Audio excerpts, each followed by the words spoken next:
सभी विद्यार्थियों को सुबह का नमस्कार। रसायन विज्ञान की क्लास में आप सभी का स्वागत है। हम बात कर रहे थे 12th केमिस्ट्री की और इसके अंदर हमारी यूनिट चल रही थी यूनिट नंबर 4 केमिकल काइनेटिक्स। और केमिकल काइनेटिक्स के अंदर इससे पहले की क्लास के अंदर हमने इंट्रोडक्शन की बात की थी कि केमिकल काइनेटिक्स होती है, उसके परिचय की बात की थी कि किस प्रकार से इसकी डेफिनेशन होती है और क्या क्या इसके अंदर हमारे को जानना है, इसके बारे में इससे पहले की क्लास के अंदर मैंने आपको बताया था। आज हम बात करेंगे जो केमिकल काइनेटिक्स के आधार पर जो अभिक्रिया के वेग होते हैं या फिर जो रासायनिक अभिक्रिया होती है, वेग के आधार पर रासायनिक अभिक्रिया कितने प्रकार की होती है, इन सब के बारे में आज हम जानेंगे।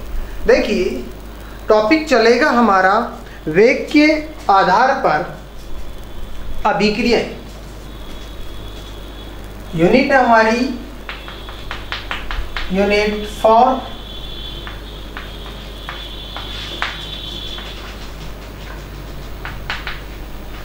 Chemical kinetics.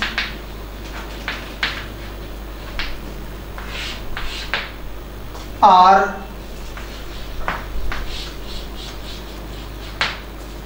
टॉपिक्स हैं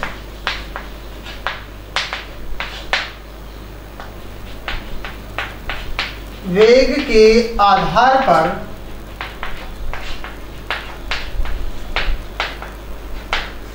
अभिक्रियाएं।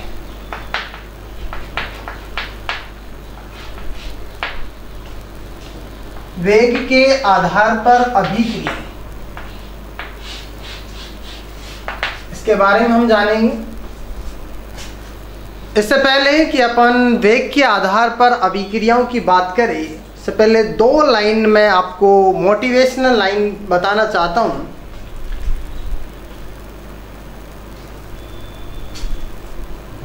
और इसी से हम इन दोनों लाइन से या फिर जो मोटिवेशनल लाइन से हम शुरुआत करेंगे कि तैरना सीखना है तो समुद्र में उतरना पड़ेगा।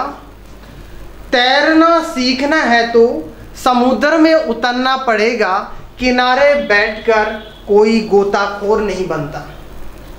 तैरना सीखना है तो समुद्र में उतरना पड़ेगा, किनारे बैठकर कोई गोताखोर नहीं बनता।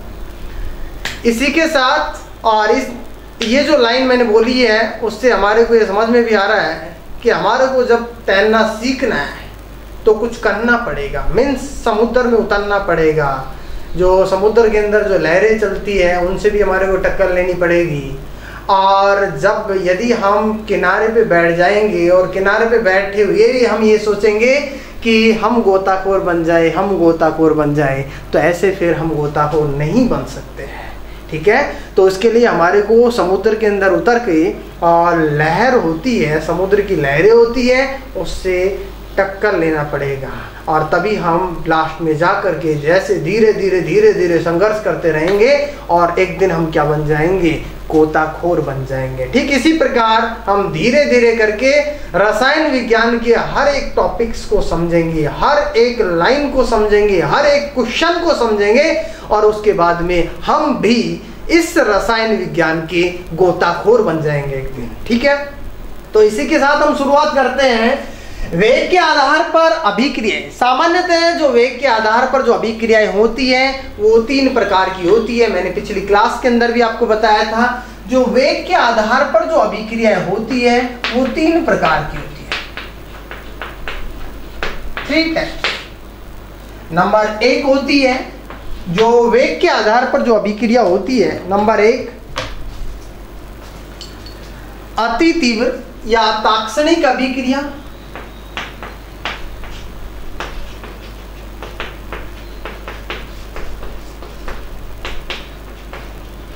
अति तीव्र या तात्क्षणिक अभिक्रिया।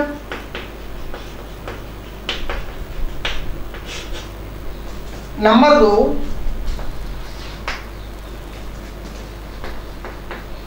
अति मंद अभिक्रिया।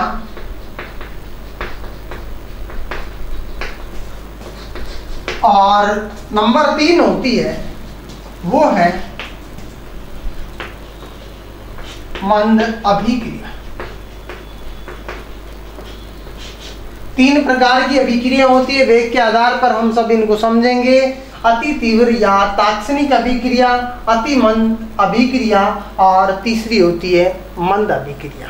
देखिए, सबसे पहले हम नंबर 1 की बात करेंगे। अति तीव्र या तात्क्षणिक अभिक्रिया क्या होती है, इसके बारे में हम जानेंगे। अति तीव्र या तात्क्षणिक अभिक्रिया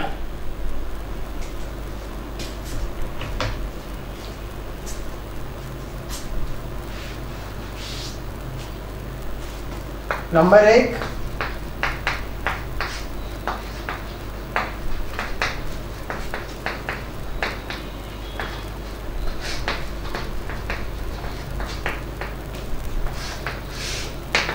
अति तीव्र या तात्क्षणिक अभिक्रिया। सामान्यतः वे अभिक्रियाएं जो कि अति तीव्र गति से होती है, अर्थात जब क्रियाकारक होता है वो उत्पाद के अंदर बदलता है। कोई भी रिएक्टेंट होता है, जैसे ये रिएक्टेंट है, ठीक है, R4 रिएक्टेंट, जब ये प्रोडक्ट के अंदर कन्वर्ट होता है तो ये जो रिएक्टेंट प्रोडक्ट में कन्वर्ट होता है तो बहुत तीव्र गति के साथ में अभिक्रिया होती है। अर्थात जो अति तीव्र या तात्क्षणिक मीन्स कुछ ही क्षण के अंदर रिएक्टेंट होता है वो किसके अंदर कन्वर्ट हो जाता है, प्रोडक्ट के अंदर कन्वर्ट हो जाता है।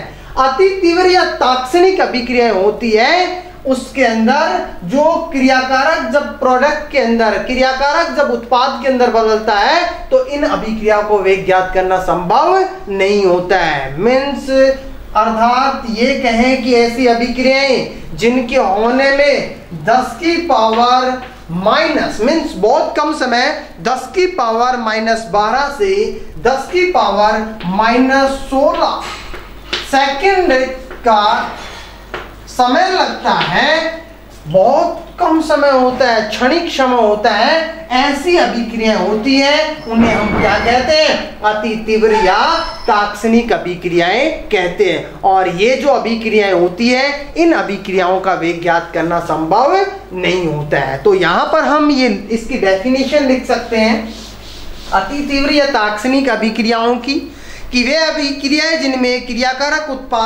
उत्पादों में अति तीव्र गति से बदलते हैं, वे अभिक्रियाएं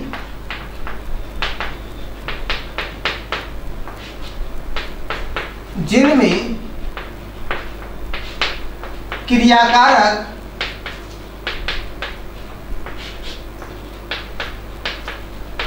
उत्पादों में अति तीव्र गति से बदलते हैं,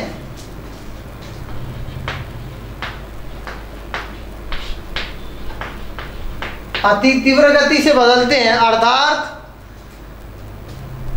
अभिक्रिया का वेग ज्ञात करना जिससे अभिक्रिया का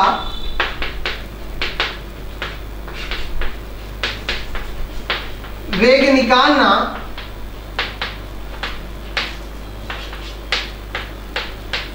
संभव नहीं होता है।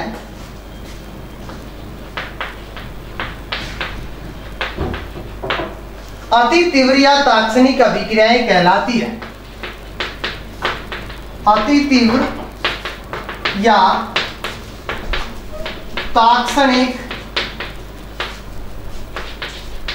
अभिक्रिया या अभिक्रियाएं कहलाती है।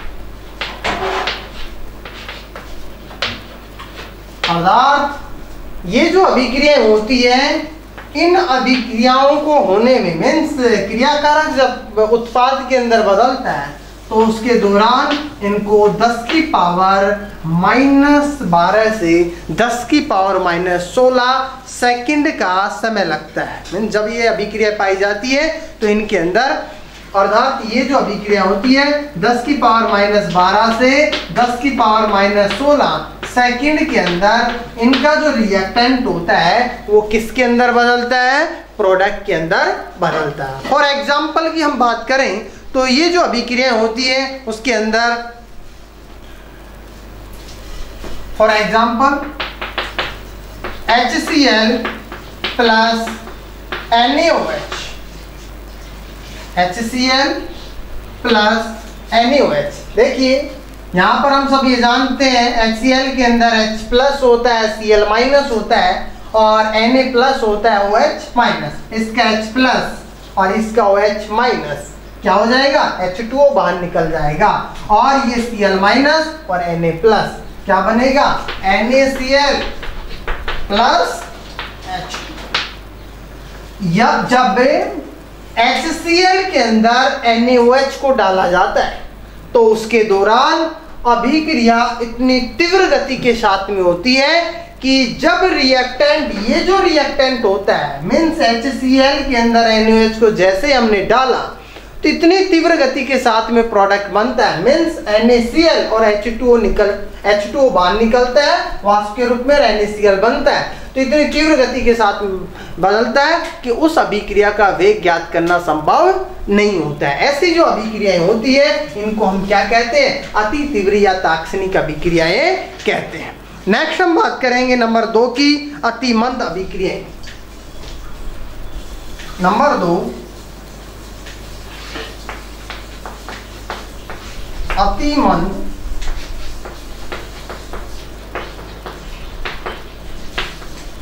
अभिक्रिया। अति मंद अभिक्रिया हम ये कह सकते हैं इसके अंदर ऐसी अभिक्रियाएं जिनमें जो क्रियाकारक होता है जब उत्पाद के अंदर बदलता है तो बहुत धीमी गति से क्रियाकारक किसके अंदर बदलता है, उत्पाद के अंदर बदलता है। अर्थात जब रिएक्टेंट प्रोडक्ट के अंदर कन्वर्ट होता है वो तो बहुत लंबा समय लगता है, कुछ महीनों से वर्षों तक इनका समय लगता रहता है। मीन्स ये कह सकते हैं, इनके एग्जाम्पल से हम समझ सकते हैं कि इनके जो एग्जाम्पल होते हैं अति मंद, नाम से पता लग रहा है अति मंद अभिक्रियाएं। ये जो चट्टान होती है, चट्टानों का जो क्षय होता है मीन्स चट्टानें धीरे धीरे नष्ट होती रहती है, तो चट्टानों का क्षय होना किसका एग्जाम्पल होता है, अति मंद अभिक्रिया का एग्जाम्पल होता है। एग्जाम्पल की चट्टानों का क्षय होना, जो चट्टानें होती है बहुत लंबे समय के बाद में इनका क्या होता रहता है, क्षय होता रहता है। नेक्स्ट लोहे पर जंग लगना, ये भी किसका एग्जाम्पल होता है, लोहे पर जंग लगना अति मंद अभिक्रिया का एग्जाम्पल होता है। कार्बन का हीरे में रूपांतरण, जो कार्बन होता है, कार्बन बहुत लंबे समय के बाद कार्बन किसके अंदर परिवर्तित होता है, हीरे के अंदर परिवर्तित होता है। जैव ईंधन का बनना, जब भूकंप आता है तो उसके दौरान जो वनस्पति होती है या फिर पेड़ पौधे होते हैं या फिर जीव जंतु होते हैं धरातल के अंदर धस जाते हैं, उसके बाद में क्या होता है, वर्षों साल मतलब बहुत वर्षों बाद में क्या होता है, जैव ईंधन बनता है। तो उन्हीं से क्या बनता है, कोयला निकलता है, जैव ईंधन का निर्माण होता है। तो ये सभी जो अभिक्रियाएं होती है वो किसके एग्जाम्पल होते हैं, अति मंद अभिक्रियाओं की एग्जाम्पल होते हैं। देखिए जो अति मंद अभिक्रियाएं होती है वो केवल व केवल आणविक यौगिकों के अंदर पाई जाती है। किसके अंदर पाई जाती है, आणविक यौगिकों के अंदर। जबकि अति तीव्र अभिक्रियाएं होती है, ये जो अति तीव्र अभिक्रिया होती है वो आयनिक यौगिकों के अंदर पाई जाती है। आयनिक यौगिकों के अंदर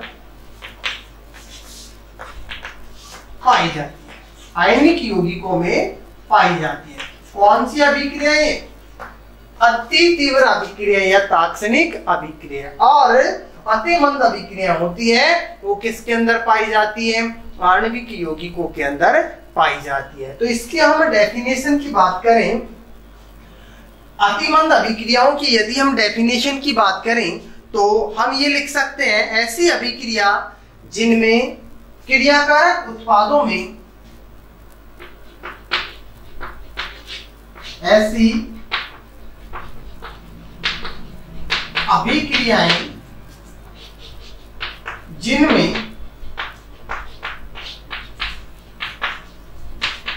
क्रियाकारक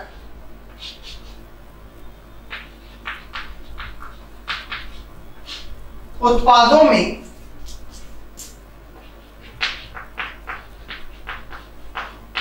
अति मंद गति से या बहुत धीमी गति से, ये लिख सकते हैं, अति मंद गति से या बहुत धीमी गति से बदलते हैं।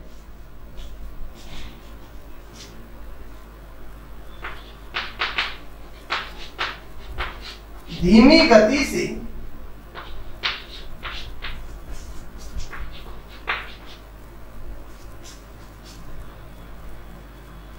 बदलते हैं,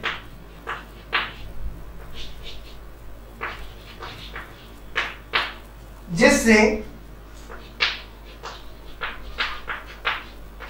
अभिक्रिया का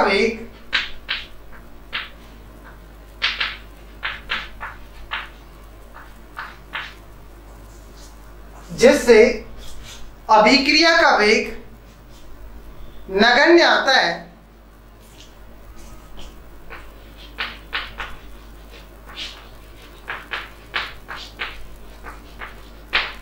अतिमंद अभिक्रियाएं कहलाती है।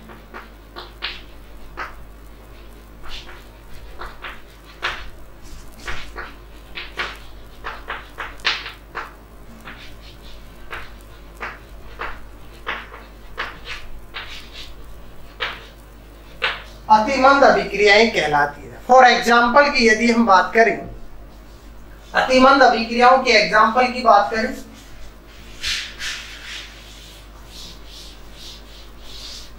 इसका एग्जाम्पल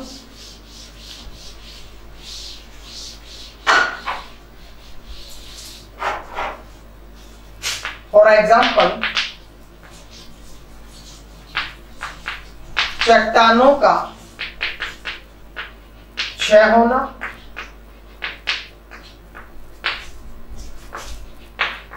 जैव ईंधन का बनना, चट्टानों का क्षय होना, जैव ईंधन का बनना, कार्बन का हीरे में रूपांतरण,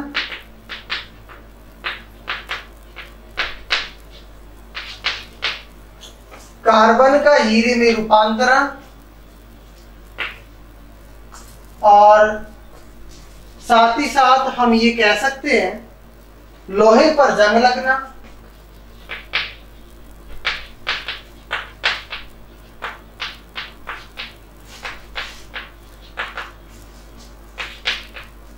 लोहे पर जंग लगना एक्सेट्रा। ये सभी जो एग्जाम्पल होते हैं अतिमंद अभिक्रियाओं के एग्जाम्पल होते हैं। जो अतिमंद अभिक्रियाएं होती है ये अभिक्रियाएं आणविक यौगिकों में पाई जाती हैं। आणविक यौगिकों में पाई जाती है।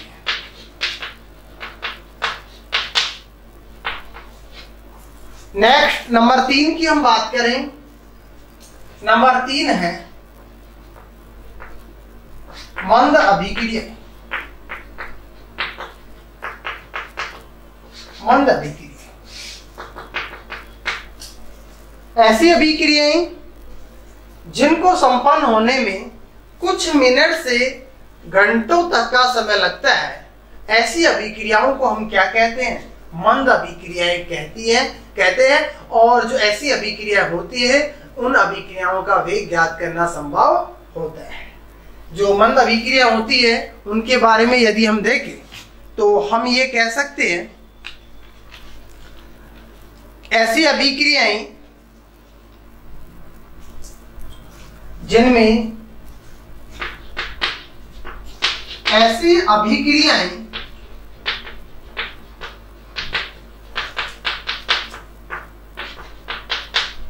जिनमें क्रियाकारक ऐसी अभिक्रियाएं जिनमें क्रियाकारक उत्पादों में कुछ मिनट या घंटों में परिवर्तित होते हैं,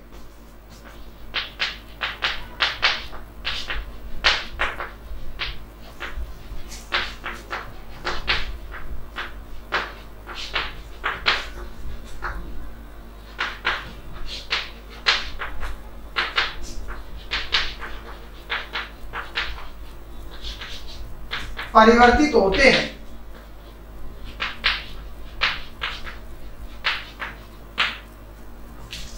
मंद अभिक्रियाएं कहलाती हैं।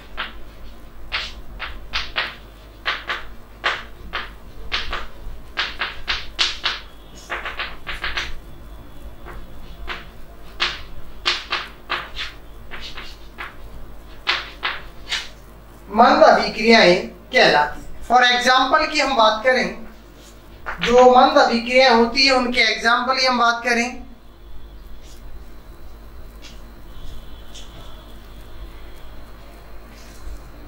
इसके अंदर हम ये भी लिख सकते हैं, इन अभिक्रियाओं का वेग ज्ञात किया जा सकता है।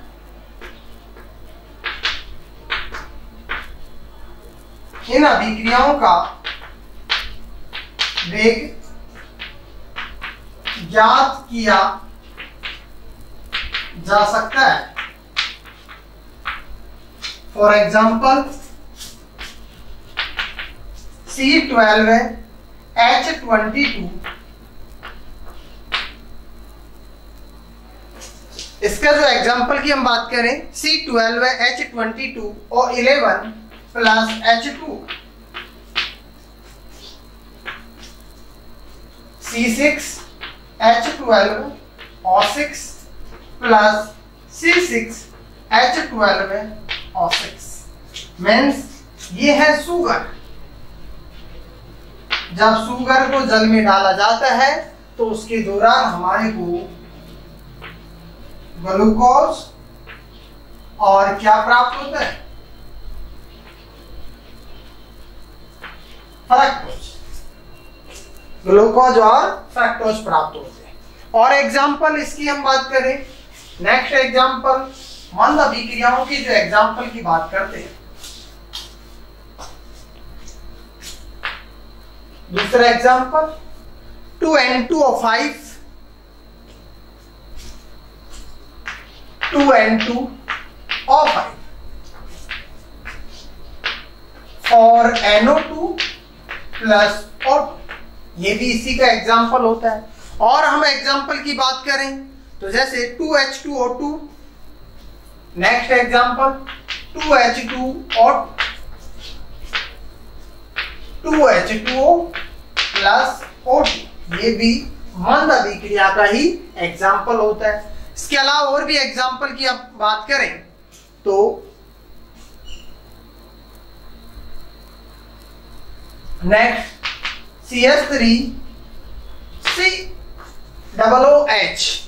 CH3COOH प्लस C2H5OH, क्या बनेगा, ये रिएक्टेंट है।